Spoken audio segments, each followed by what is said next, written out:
What if the men in our community had a place to go to where they could be Black and they could breathe? And it was like, well, what would that be? What would that place be? And just throwing around and tossing around some ideas was like, maybe we can create a club. Before these streets bore our names, they carried our footsteps. Before the skyline stretched upward, we built from the ground. In every corner of the city, our stories whispered from brick walls, church pews, and barbershop chairs. Here in Kansas City, Black excellence doesn't ask permission. It builds, leads, heals, creates, and reigns. The voices you are about to hear are not just stories. These are sacred echoes, the roots and rise of our present, the regals shaping what's to come. This is Echoes of the City. Kansas City has always carried a rich history of social clubs, places where our people could gather, connect, and find strength in community. In the midst of a season that was marked by grief and unrest, two women dared to rebirth that legacy. What began as a safe space for Black men in the wake of George Floyd has grown into something far more powerful, a cultural hub for Black and brown voices to breathe, to heal, to dream, and to belong. In this episode, I'll be sharing the story of Christina and Tamla, two best friends, two single mothers, two survivors of trauma who turned shared pain into shared purpose. Together, they birthed the Blakk Company, a social club that is writing a new chapter in Kansas City's story of resilience, sisterhood, and rebirth. Hi, I am Dr. Tamla LaShawn Ross, born and raised by my mom. She was a single mother. My mom came to Kansas City to go to airline school. She is from Mobile, Alabama, and she is what you would call the stepchild. Like she has her own Cinderella story. My mom came here, she didn't have any family. And then she met my brother's father. I have a brother, we're 9 years apart. He's older, I'm the youngest of two. And she met my brother's father. They were married for some time. And then she met my father. They were engaged. He was murdered when I was 9. I remember the day we got the call when my father was murdered. We were sleeping in my mom's bed, and my mom, I could hear somewhat of the conversation. I remember my brother coming in the room, and she told my brother, but they thought I was asleep, and I was listening to the phone call. And that's when they they got real into the story about it was a woman who stabbed him in the heart. And he fought for his life. The woman tried to help carry him to the hospital, but he didn't make it. And I did feel a sense of peace. My father was very abusive to my mother. And there's times that I can remember where he almost took her life and I felt hopeless. Like I didn't call the police. I just remember times running out the house barefoot, running to neighbor's house, running to my aunt's house. And sometimes my mother would run naked, but I remember not having shoes on, because he would be drunk and then he would end up going to sleep and pass out, and that's when we can sneak out. So at that moment, I felt a sense of peace that I wouldn't have to go through that anymore, or my mother wouldn't have to go through that anymore. She worked at Sunshine Biscuits at the time. It's now called Keebler or Kellogg's. She retired from there, and so she worked a lot of different hours, and so the community raised me. And when I say community, that was neighbors. It was neighbors on both sides that helped when she helped her raise me when she had different shifts. Then as I got older, there were people down the block that looked out for me get off the bus. And then I had a Nigerian family who they are still my family to this day. I stayed with them. They had 5 children. So when she worked the overnight shift, I would stay with them. We went to school together. And that block, the whole community, we looked out for each other and they helped my mom. I was a teen mom. I had my son at 15. I remember being pregnant. We were And the church, I grew up in church. It was a Baptist church. And I remember, because of the judgment and how it was, I remember telling the story that was my brother's baby. So they kind of looked at him funny, even though he was older, that the judgment got on him. And then as I got older, I'm like, that is not right. It's all kind of, but that's what happens, and that's how church hurt happens. So my son went through high school with me, through college, through marriage, through divorce, through everything. So yeah, we've grown up together. A lot of people will tell you, you just trust God. You cast it all to God. You just pray about it. You don't talk about mental health. Growing up, you didn't in Black families. You don't talk about it. You don't talk about being molested. You don't talk about any of the things. You just pray about it. And then people are dying inside of their bodies, inside of their head. I think mental health is so important to take care of, because if you don't have this together, you have nothing. You can't be a nurturer. You can't be a provider. You can't do your day-to-day chores. Take care of your families. Take care of yourself if your mental health is not intact. And you can fake it as long as you want, but at the end of the day, you just can't even function if you don't release it. I always say you have to release so you can restore. And we keep so much bottled in, and it hurts us. It causes high blood pressure. It causes us to stress out.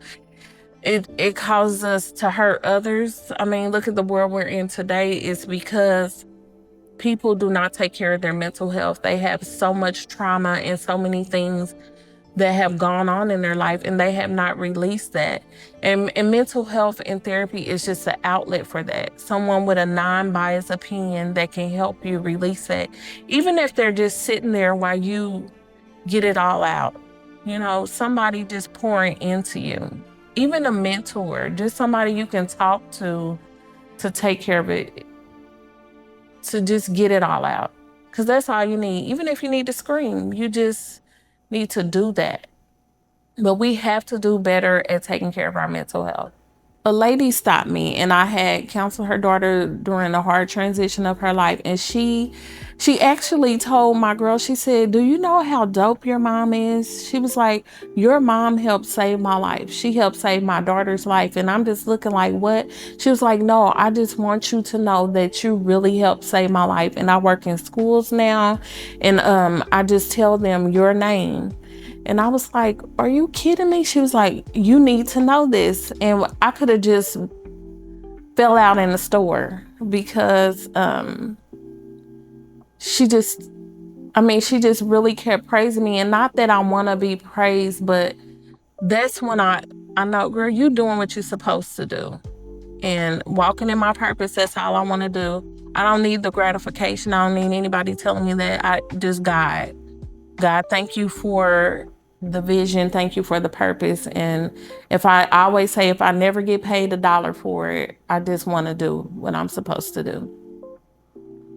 One word that I want people to feel after hearing my story is push. You can keep pushing. You can turn your pain into your purpose. Just keep pushing. You can do all things, no matter what the circumstances. That's more than one word, but yeah.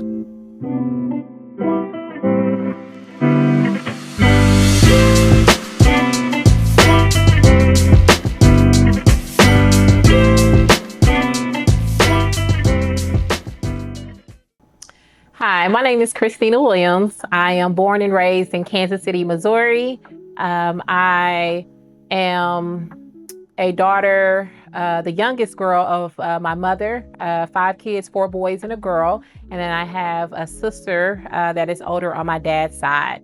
My dad is from Ottawatomie, Kansas. So if it sounds like it's a place you never heard of, it's probably true.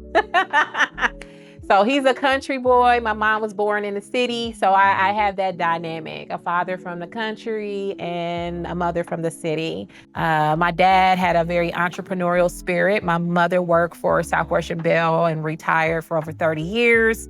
So I sort of get the good mix, right? Learning some stability, but also learning how to take risk.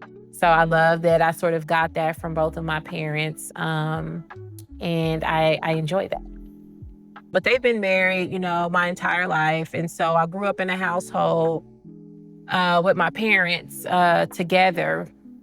But I always share that, just because people are together, it doesn't mean that they're that it doesn't come with problems, right? My dad, he was abusive growing up to my mom, and it just was a lot of just, I would call discord in the household. And it was confusing for me because we grew up in the church. And when you think of growing up in the church, you think of God, you think of love, you think of all the things that are supposed to be peaceful. But life at home was a little bit different than that. My mom had previously been married. So that means she also had children from previous marriages. And that was a dynamic in our house. So we talk about that today, society called blended families. But how our parents navigated blended families back then, I know it had to be a challenge because the resources that are, available today, I don't know if they had all of that. And it was a lot of challenges with my brothers, connecting with my dad trying to connect with my brothers. It was a lot. It was a lot going on in the household. And yeah, it was a lot. It was a lot going on. My neighborhood felt like a lot of different things because being younger, I remember moving around a lot, actually. Some of the neighborhoods I can remember were maybe off of 55th and Olive, so that's right in the heart of the city. 12th and Cleveland. My mom, at that house, we lived across from her job, Southwestern Bell, so she literally could open up the door and walk straight to her job. I remember, oh goodness, Parkway, a lot of things that I drive by today because we moved around a lot. I'm like, oh, I remember that neighborhood. I know that neighborhood. I know where that is.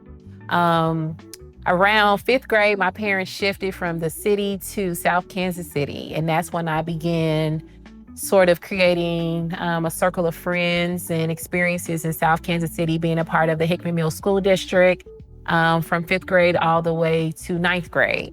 And so a big part of like where I can really remember things, came from that era. I remember living in a subdivision, which was different during that time because it was like a community of houses, a lot of houses, right, within this certain area. And I can remember playing with my friends after school and hanging out and feeling sort of safe because this subdivision made you feel like you were protected. So all the noise and the chatter from the inner city was different when I lived in South Kansas City. And then from there, my parents, they did the big one. They moved from South Kansas City to Raymore Peculiar. My goodness, that was a big shift culturally for me. My dad, he argued that he wanted the best education. And I believe his intent was really good, but it was a hard dynamic to transition from schools where the teachers look like you and the students look like you and your friends and your neighbors look like you to being one of 3 Blacks in the entire school. So in that time and space, I felt really kind of out of place. My dad went through a deep depression during that season, so it gave me a reason to stay home. So I wound up sort of staying at home with him and ended up missing so much school that the only way for me to sort of get caught up was to opt to go to an alternative school. And that school allowed me in Raymore to go to school for so many hours and then release to go to work. So it was like a work release type of thing. And it worked well. But it was so much going on. I was really working hard to sort of find my footing and to get adjusted to this new life of no longer being around my community. A moment when I realized that the world was a little bit harder and bigger than I thought is when I decided to move out after having my first daughter. And that would have been around 17. So I've been gone from home since 17. And boy, did I thought I was ready for that. I thought I was ready. And when I was, I moved out with my boyfriend at the time, which is my now ex-husband and, a children's father. How I met my ex-husband was through a mutual friend in high school. I was, I think, a sophomore at the time, and she was dating his cousin. And so I know back then what you would do was like go hang out at the bowling alley, go hang out at the skating ring, stuff like that. And I remember when we met, she was like, "This is him." And I was like, no, his nose is too big, or, he ain't my type. Like, and I don't know how we ended up getting connected after that. But we became friends, and um, we wound up becoming parents with my first daughter. Like I said, I was 17, he was 19. And we began to live together. And again, I was raised in the church. So sort of the conversation in church was like, you don't shack up. You don't live together when you're not married. And so, my dad, he made it very clear with me. He said, "Hey, you're either gonna get focused and do what you need to do to take care of you and this baby, but you can't go running in and out of my house." He had boundaries. And I was just like, he was like, "Or are you gonna go over there with him?" And I was like, I'm in love. I'm gonna go over there with him. At 17.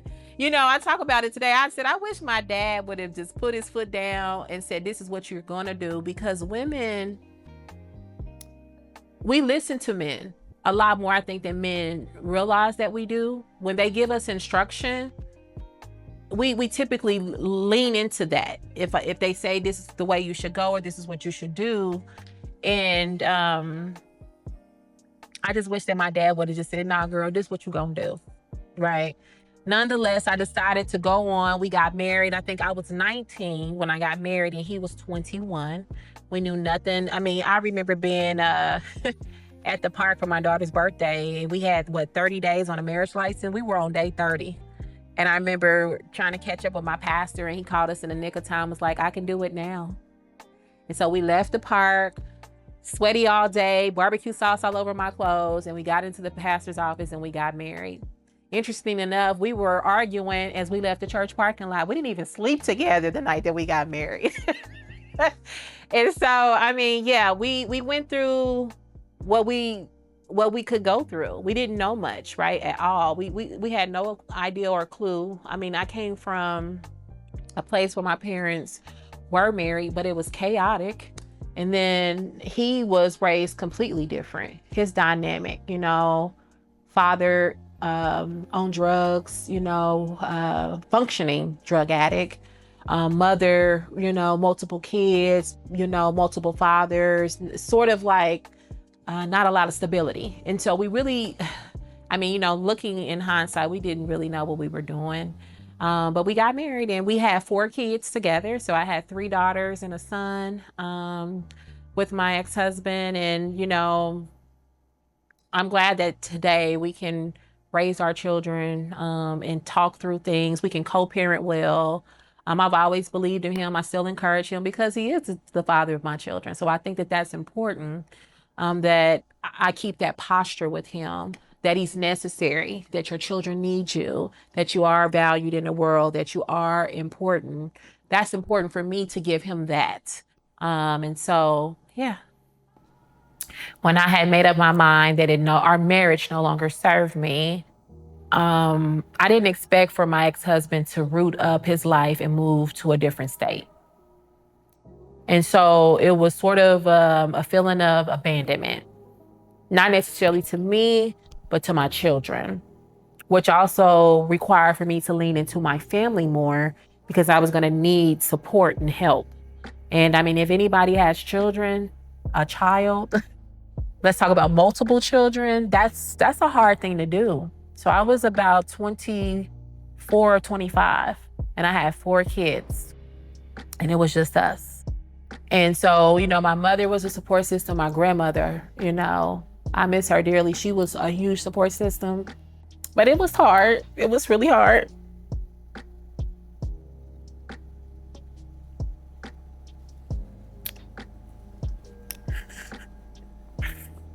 There was definitely a lot of struggle.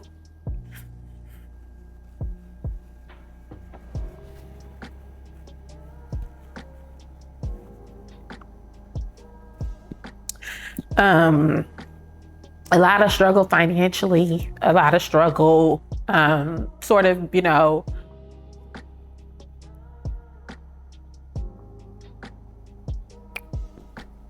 just trying to find my footing in the world.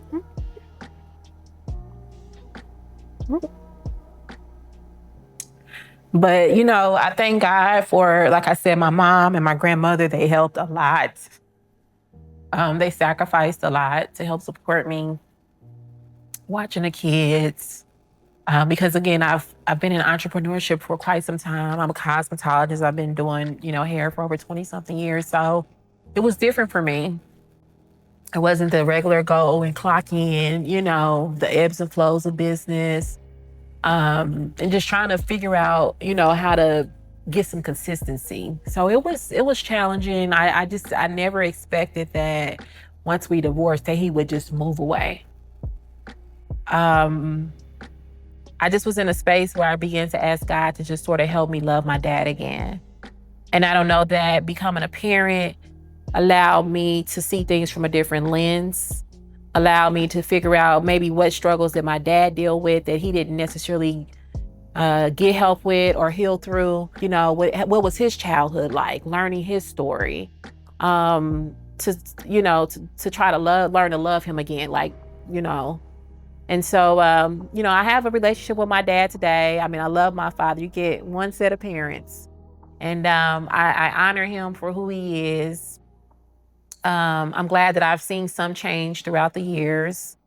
But yeah, having my own children gave me a different perspective and a different lens to give him a little bit of grace. And that giving him the grace, I think, is really helped heal our relationship. The same year that, the year that I got pregnant, my brother was arrested for murder. And I remember coming in and the house was dark and my dad was sitting in the front room in the dark. And I'm like, what's going on? Why are you in the dark? And what happened? And he's like, yeah, the police came and they're looking for your brother. I saying he murdered his girlfriend. And I just sort of slumped down on the staircase like, what? What do you mean? Just in shock, just in complete disbelief. Like he would never do anything like that. He would never harm anybody. He's just like I am, full of love, family oriented, community oriented, just not a mean streak ever, And so that was a very difficult space. It was difficult to watch my mom go through that, having a child imprisoned. My mother had 4 boys and a girl, and she lost a son to gun violence. And then, my older brother got stricken by a stroke, and then the younger brother is sent to prison. So it was hard to watch her go through that. It was hard to watch my brother go through that. And now, today, I think he has a couple of more years left, but 25 to life. And here we are almost 25 years later as adults, but he's done good. He's done good for himself. He's gotten several degrees. He wants to do a lot of community work when he gets out. I'm glad that God saved him in that capacity. Perhaps whatever road he was going down just wasn't the right one. And he's been able to do a lot more good in one of the most, unconventional places. An ongoing part of just dealing with childhood trauma is to sort of identify the different things that affected me, some of which I wasn't conscious of then as much as I became an adult woman. And one of those things was recognizing the word and the verbiage of when someone touches you. And it's not something that you want them to do or that you're in consent with. And experiencing that young, I might have been probably around 9 or 10. My molestation from my own brother, one of my brothers. And that was something that I never really disclosed at all. I mean, it would have, I don't know what my dad would have done.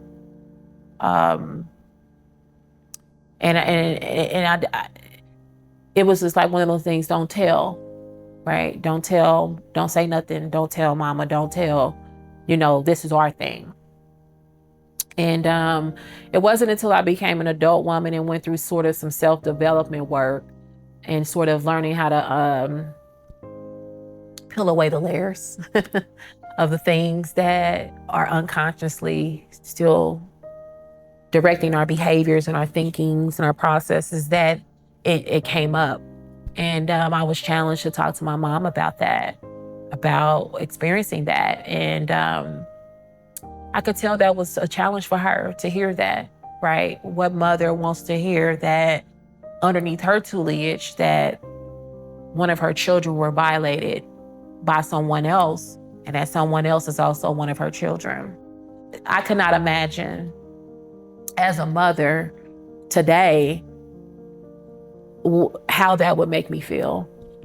And so I know that we hear a lot about that, in our community, that was sort of some of the things that stayed in the closet with families. They just don't talk about it. It happened, you don't address it.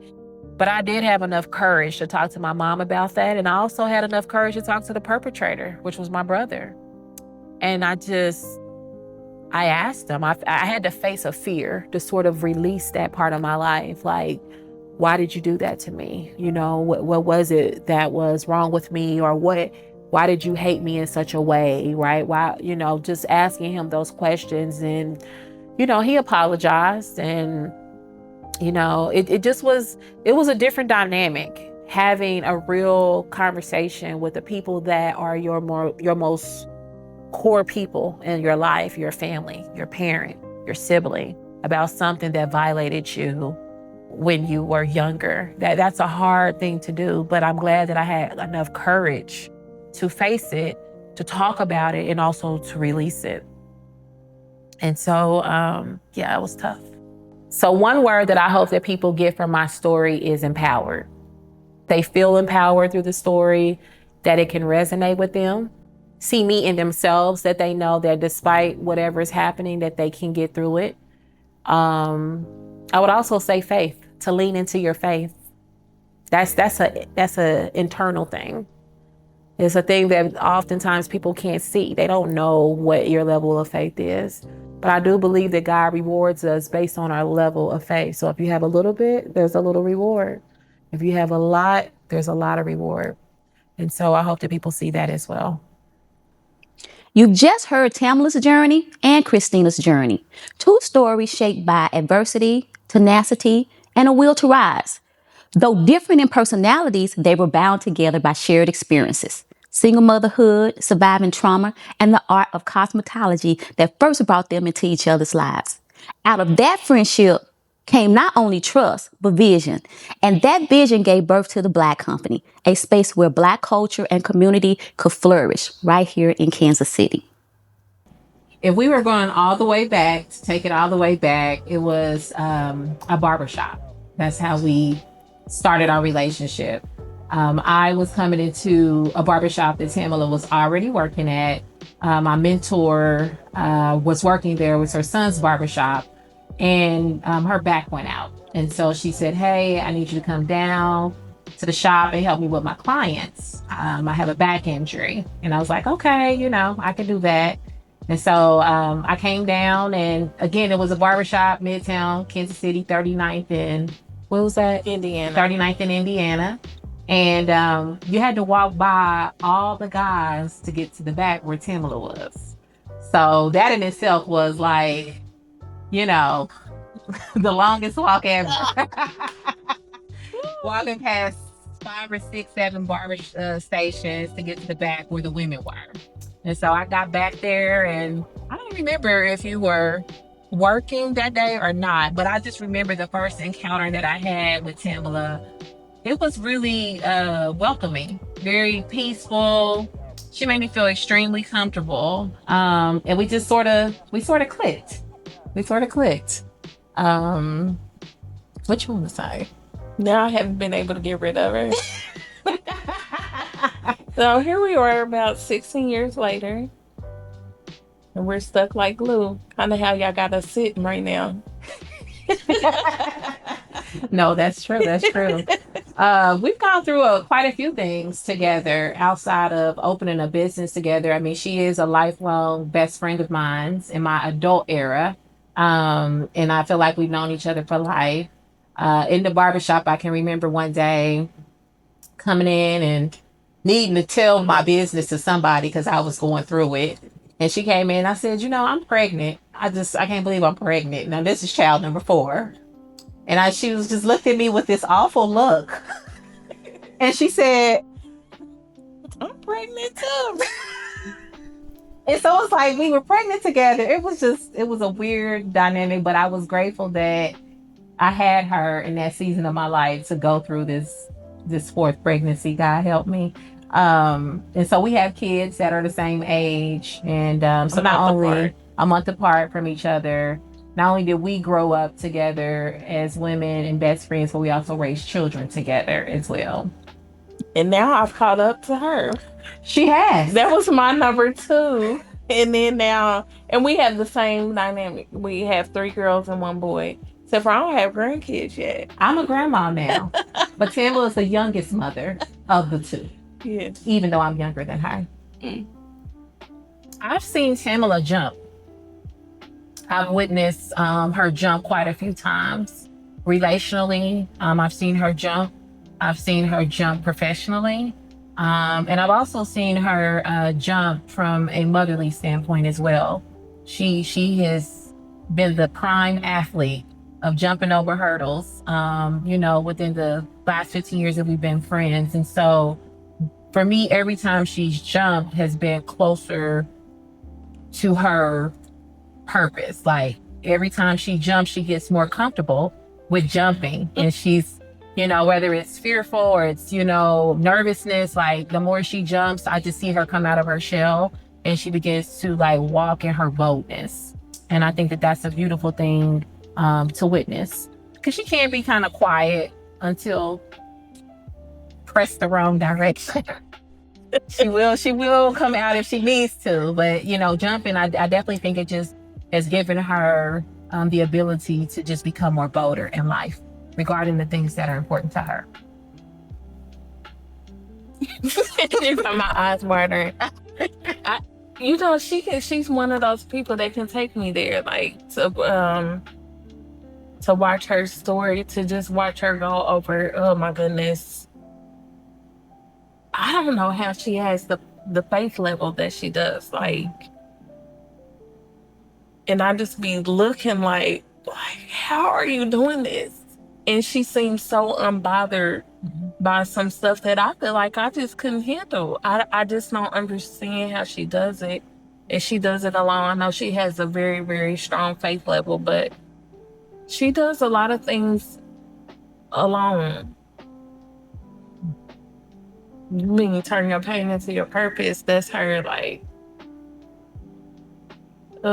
especially these last few years, her just the things that she's gone through and the things that she still goes through, and she just really pushes forward and still shows up. I mean, you show up every time. And I'm like, how do you do it? Because I will fold. Like, it's just some stuff I'm just not going to do. Like, I'm not going to, but she does. And she does it with a smile on her face. And I'm like, how you still waking up with that smile? I'm like, she's really been through some stuff. And one day she will share that with the world and you wouldn't even believe it. Like, yeah. What was happening in the world when the Blakk Company was birthed was there was a lot of chaos. We were walking into COVID-19 as a country, as a city, as a community. And so you really couldn't do too much. I mean, it was advised to stay at home, stay in the house, stay quarantined with your own people. Well, she's my people.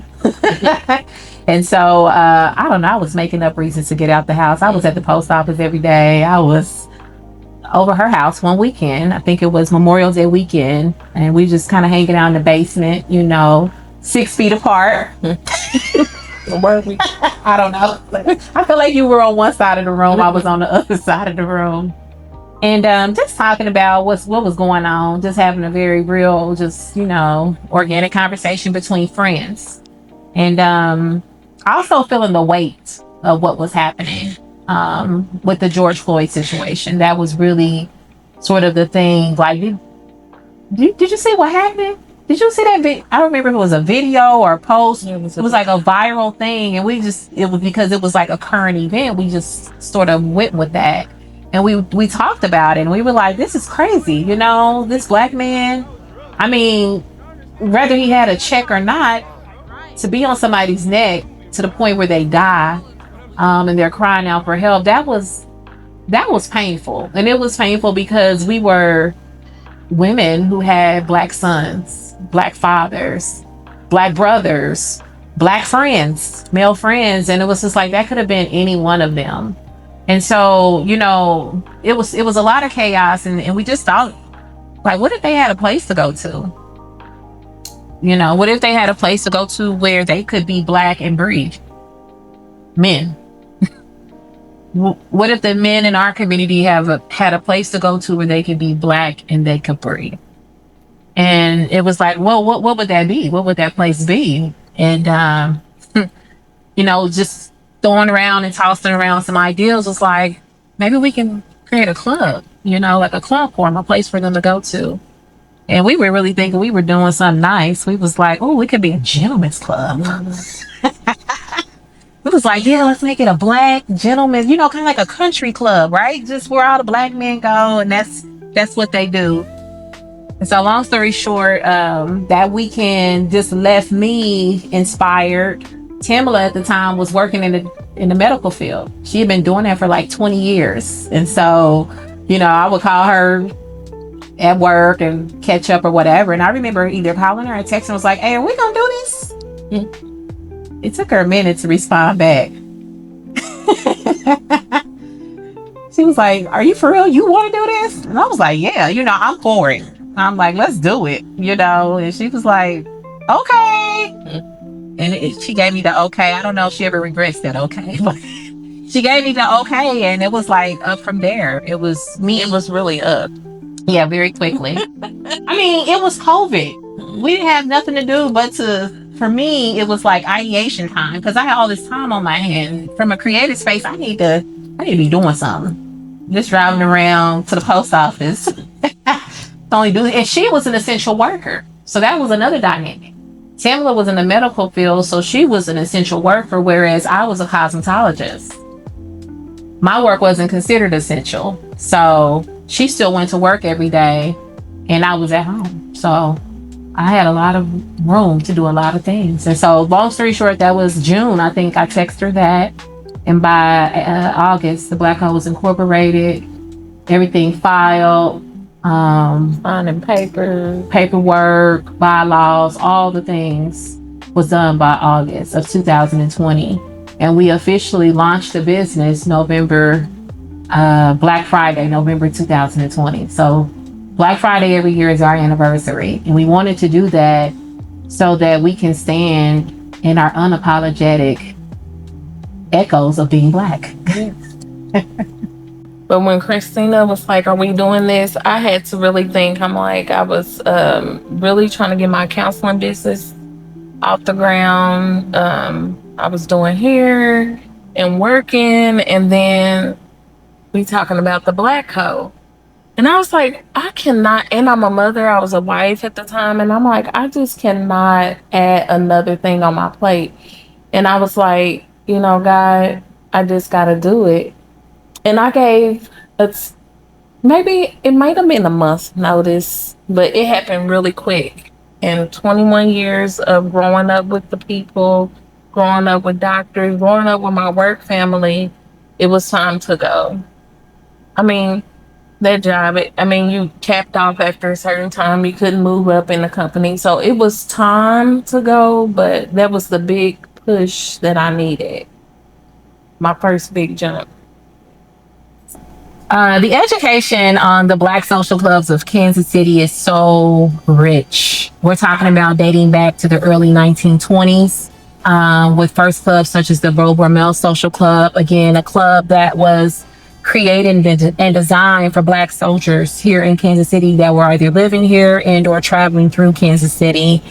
During that time, there wasn't many spaces where Black people could go. And so creating these sacred spaces was something that our ancestors knew early on was necessary. Then we move over to the 1940s. You have the Saturday Night 16. There was 16 Black women. Basically, they were tired of being turned away from hotspots in Kansas City. And so they said, we're going to create our own club. And then between the 40s and the 60s, there were over 200 social clubs in Kansas City on both the Missouri and Kansas side.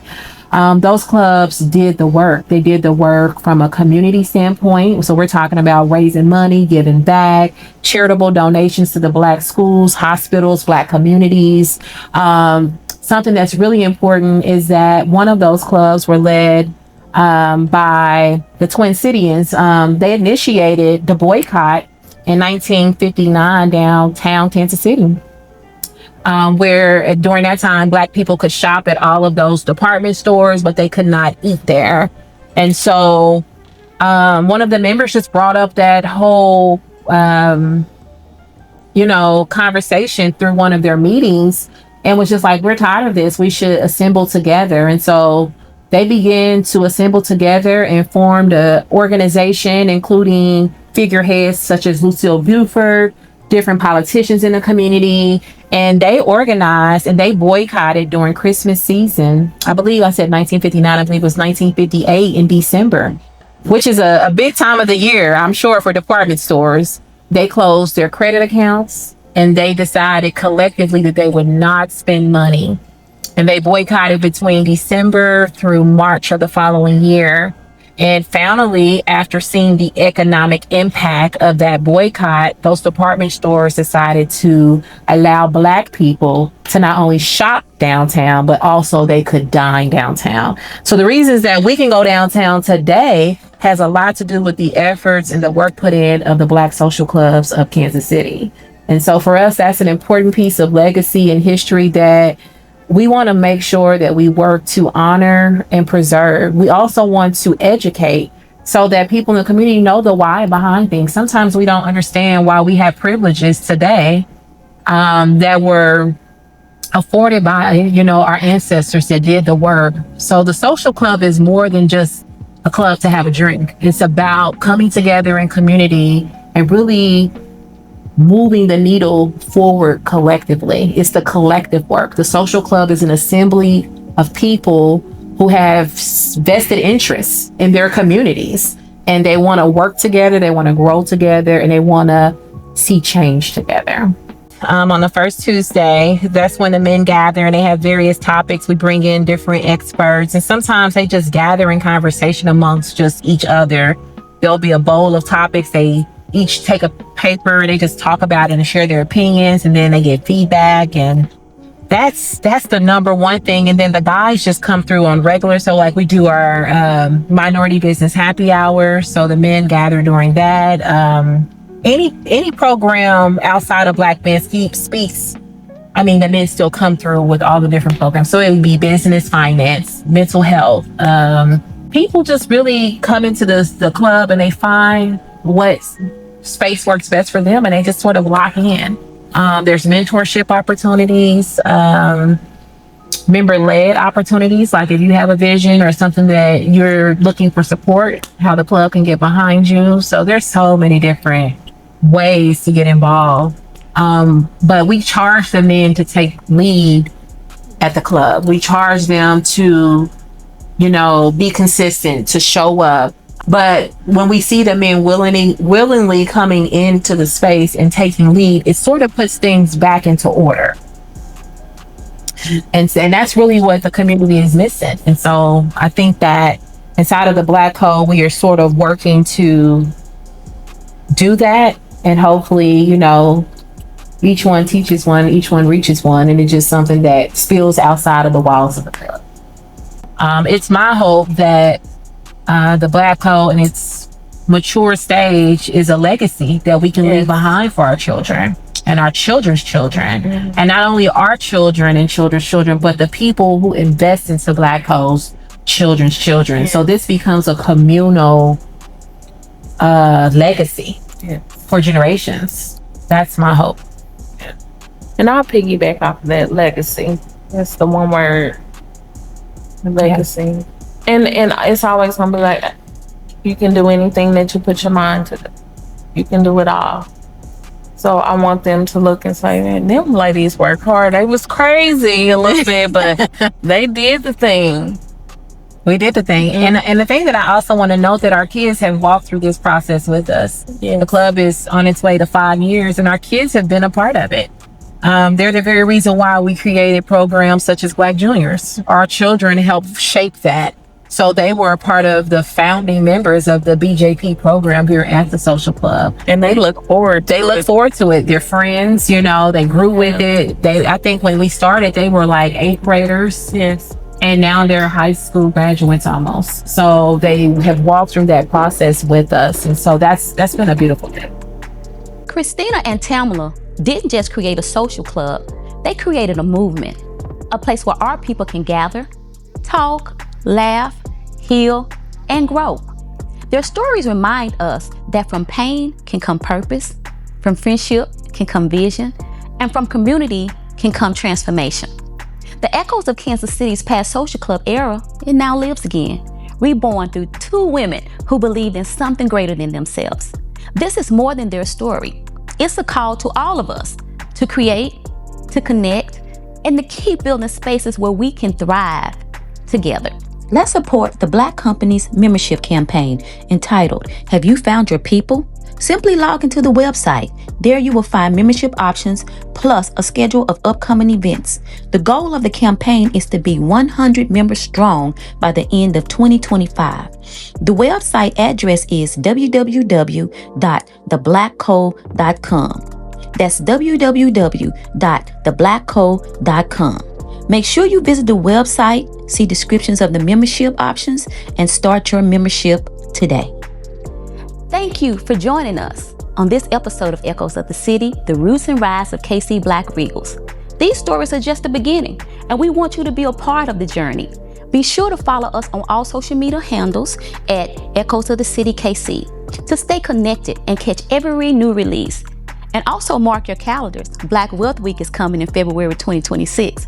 It's going to be a powerful celebration that will honor the past, uplift the present, and shape the future. Stay tuned. The next episode is coming soon.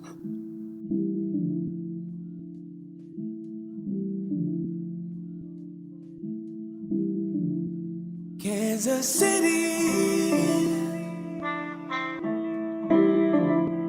Kansas City. All I know is work hard, play hard, make a change for a lay in the graveyard. I know how to hustle hard, boy, I earned this one.